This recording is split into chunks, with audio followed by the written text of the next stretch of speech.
ओम नमः शिवाय। नमस्कार दोस्तों, स्वागत है आप सभी का आपके अपने यूट्यूब चैनल खुशहाल ज़िंदगी में। दोस्तों हम बात करेंगे आज के वीडियो में अधिक मास की, यानी कि अधिक मास यानी कि 12 महीने के अलावा एक और मास जिसमें श्री हरि विष्णु की पूजा आराधना की जाती है। और इस मास को भगवान विष्णु ने अपना नाम दिया, इस वजह से इसे पुरुषोत्तम मास भी कहा जाता है।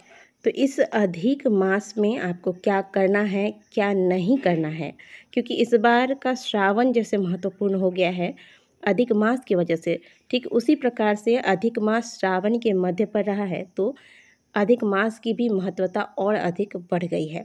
तो इस बीच आपको क्या करना है, क्या नहीं करना है, तथा दरिद्रता का नाश करने के लिए इस बीच आपको कौन से कार्य करने चाहिए, कौन से कार्यों को करके आप अधिक मास का लाभ उठा सकते हैं तथा अपने खाते में अक्षय पुण्य फलों की प्राप्ति कर सकते हैं, ये पूरी जानकारी आज के वीडियो में हम आपको देने वाले हैं। वीडियो को अंत तक जरूर देखिएगा। वीडियो अच्छी लगी तो लाइक अवश्य कीजिएगा। दोस्तों अधिक मास यानी कि मलमास का आरंभ हो गया है। हालांकि मलमास कहना कहीं से भी उचित नहीं लगता है, क्योंकि इस मास को स्वयं भगवान ने अपना नाम दे दिया है और इस मास में विशेष करके भगवान विष्णु की पूजा आराधना की जाती है। अन्य दिनों के मुकाबले यदि अधिक मास में आप स्नान, दान या फिर कोई भी धार्मिक कार्य करते हैं तो उसका महत्व और अधिक बढ़ जाता है। 4 वेदों में भी अधिक मास का वर्णन किया गया है और बताया गया है कि बाकी सभी महीने में जितना पूजा पाठ, जप, तप, होम, दान तथा दीपदान इत्यादि किया जाता है, उन सभी का फल अधिक मास के मुकाबले कम है। यानी कि अधिक मास में किए गए धार्मिक कार्यों का फल बाकी महीनों के अनुसार बहुत अधिक होता है। आप बाकी दिनों में जो दीपदान करते हैं या अन्य दान करते हैं, वह अधिक मास के 16 कला के बराबर नहीं है। तो आप समझ गए होंगे कि अधिक मास का महत्व कितना अधिक शास्त्रों में बताया गया है। इस बार जो अधिक मास लग रहा है वह 18 जुलाई से लेकर 16 अगस्त तक रहेगा। सबसे पहले तो बात करते हैं उनकी जो अधिक मास में व्रत का पालन करते हैं। कुछ लोग अधिक मास में पूरे महीने व्रत का पालन करते हैं और व्रत का नियम यह है कि एक समय मीठा भोजन इस व्रत में लिया जाता है। पूरे दिन फलाहार लेते हैं और फिर सूर्यास्त होने के पहले मीठा भोजन किया जाता है। जो लोग अधिक मास का व्रत धारण करते हैं उन्हें चप्पल, जूते नहीं पहनना चाहिए। प्रतिदिन सूर्योदय से पहले किसी नदी, तालाब या फिर पवित्र स्थान में जाकर स्नान करना चाहिए। अगर ऐसा नहीं कर सकते, क्योंकि यह आज के समय में प्रति इंसान से संभव नहीं है, तो आप घर में ही सूर्योदय से पहले जो स्नान का जल है उसमें गंगा जल मिलाकर स्नान करें। और दूसरी बात, भूमि शयन करना चाहिए।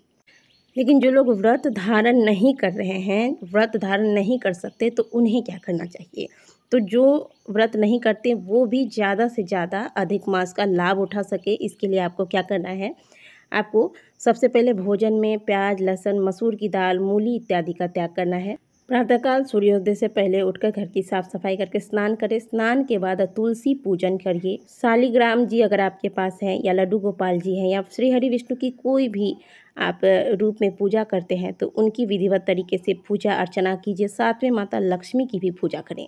इस अधिक मास में विष्णु सहस्त्र नाम का पाठ तथा गजेंद्र मोक्ष का पाठ, इन दोनों में से आप कोई भी पाठ अगर लगातार प्रतिदिन करते हैं, या फिर जो लोग ये दोनों पाठ नहीं कर सकते तो ओम नमो भगवती वासुदेवाय का पाठ प्रतिदिन कम से कम 108 बार करें। यह बहुत ही शुभ फलदायी होता है। तो ये कार्य आपको अवश्य करना है, भले आप अधिक मास का व्रत का नियम ले रहे हैं या नहीं ले रहे हैं। विष्णु सहस्त्र नाम का पाठ करने से व्यक्ति के सारे ग्रह अनुकूल हो जाते हैं, यानी कि शुभ फल देने लगते हैं। तथा विवाह में यदि किसी का विलंब हो रहा है तो वो विवाह में आ रही अड़चनें भी समाप्त होती हैं।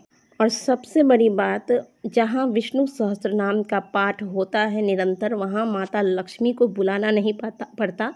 माँ लक्ष्मी स्वयं वहाँ आकर विराजमान हो जाती हैं। तो आपके घर में धन संबंधित भी अगर समस्या है तो भी आप प्रतिदिन विष्णु सहस्त्र नाम का पाठ करना आरंभ कर दीजिए। एक और बात का ध्यान रखिएगा कि इस समय कोई भी शुभ कार्य नहीं किया जाएगा, जैसे कि नए घर का खरीदना या कोई बहुत बड़ी नई प्रॉपर्टी लेना, गृह प्रवेश करना, मुंडन संस्कार, जनेऊ संस्कार, विवाह इत्यादि। ये सारे कार्य अभी वैसे भी चातुर्मास की वजह से बंद होते हैं और अधिक मास में भी इन कार्यों को करना वर्जित बताया गया है। ये पुरुषोत्तम मास जो है यह केवल पूजा आराधना के लिए है, धार्मिक कार्यों के लिए है, कोई शुभ कार्य इसमें नहीं करना है। अगली चीज़ है, आपको इस महीने में दीप दान करना है। अधिक मास में दीप दान करने का अपना अलग ही महत्व बताया गया है। जो फल आपको बड़े बड़े पुण्य कर्म करके नहीं प्राप्त होता, वह फल मात्र अधिक मास में दीप दान करने से प्राप्त हो जाता है। दीपदान करने का भी एक अलग ही विधि हमारे शास्त्रों में अधिक मास के अंतर्गत बताया गया है। कहा जाता है कि अधिक मास में भगवान श्री हरि विष्णु के समक्ष एक अखंड दीप लगाया जाता है, लेकिन 1 महीने तक लगातार अखंड दीप लगाए रखना यह हर किसी के द्वारा संभव नहीं है। तो आप इसके बदले क्या कीजिए कि सुबह और शाम भगवान विष्णु के समक्ष एक घी का दीपक प्रज्वलित कीजिए। अब आप अगर घी का प्रयोग नहीं कर सकते तो आप तिल के तेल का भी प्रयोग अवश्य करें, लेकिन दीपक अवश्य आपको जलाना है, चाहे तेल से जलाएं या फिर घी से। और दीपक प्रज्वलित करते वक्त जो आप तेल या घी ले रहे हैं उसमें थोड़ा सा आप 1 बूंद के समान इत्र डाल दें। जब आप सुबह का दीपक लगा रहे हैं तो भी और शाम का लगा रहे हैं तो भी इत्र आपको अवश्य डालना है। फिर देखिए कि कैसे घर में धन आगमन के रास्ते खुलेंगे, दरिद्रता का नाश होगा। रही बात दान की, तो देखिए कुछ लोग प्रतिदिन अपने अपने सामर्थ्य अनुसार कुछ ना कुछ इस महीने में दान करते हैं, लेकिन इस महीने में पूरे महीने में आप किसी भी दिन 33 मालपुए का दान अगर करते हैं तो इससे उच्च फलों की प्राप्ति होती है। आप पूरे महीने में कुछ भी दान करें ना करें, लेकिन अधिक मास में जो अंत में पूर्णिमा तिथि आएगी उसमें आप 33 मालपुए का दान अवश्य करें, और इससे पहले भी अगर आप करना चाहें तो कर सकते हैं। यह दान श्रेष्ठ दान बताया गया है अधिक मास के अंतर्गत। बाकी आप अगर चाहें तो इसके अलावा भी अन्य चीज़ों का दान कर सकते हैं। अब इस महीने में क्या करना है क्या नहीं करना है, इस पर एक चर्चा कर लेते हैं। इस महीने में जितना अधिक से अधिक हो सके भगवान विष्णु के साथ साथ भगवान भोलेनाथ की भी पूजा आराधना करनी है, क्योंकि भगवान भोलेनाथ को प्रसन्न करने के लिए भगवान विष्णु को प्रसन्न कर लेते हैं आप, या फिर विष्णु को प्रसन्न करने के लिए भोलेनाथ को प्रसन्न कर लेते हैं, तो एक ही बात है, क्योंकि दोनों ही एक दूसरे को अपना अपना आराध्य मानते हैं। अधिक मास में केले का सेवन करना तथा केले का दान करना भी बहुत ही शुभ माना गया है, तो ये भी आप कर सकते हैं। अधिक मास में चना का सेवन करना शुभ माना गया है, तो आप पूरे अधिक मास में चना का सेवन जब मौका पड़े आप अवश्य कीजिए और इसका दान भी करें। तीसरी चीज़ है, अधिक मास में खीरा का सेवन भी अवश्य करना चाहिए तथा आप चाहें तो इसका दान भी कर सकते हैं। तो इस प्रकार से इन चीज़ों का आपको सेवन करना है, और जो चीज़ें नहीं खानी है वो हमने आपको पहले बताई। तो खान पान आचार व्यवहार में शुद्धता रखते हुए आप अधिक मास में भगवान श्री हरि विष्णु और महादेव की जितनी संभव हो सके पूजा आराधना करें, और अगर व्रत नहीं रखते तो भी इन नियमों का पालन अवश्य करें। आशा करते हैं कि दी गई जानकारी आपको अच्छी लगी होगी। वीडियो अच्छी लगी है तो वीडियो को लाइक कीजिएगा, कमेंट बॉक्स में हर हर महादेव अवश्य लिखिएगा।